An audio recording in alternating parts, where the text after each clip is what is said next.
रात के टाइम हो रहा है 11 बज रहे हो। ये हमारे घर के सामने गेट के सामने झींगा बैठा पड़ा है।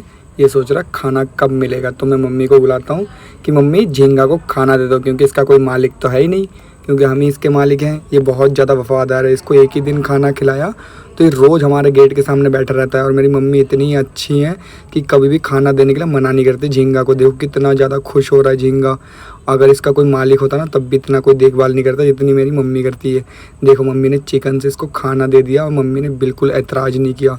जिस थाली में हम लोग खाना खाते उस थाली में चावल लेके इसको दे दिया कि झींगा ले खाना खा। तो भी किसी इंसान से कम नहीं। देखो मेरा लेग पीस ये खा रहा है। कुत्ते के नाम पे तो बहुत बड़ा नसीब वाला है भाई तू, जो लेग पीस खा रहा है। गाइस आप लोगों की सपोर्ट चाहिए। सब्सक्राइब करो मेरे चैनल को बहुत जल्दी।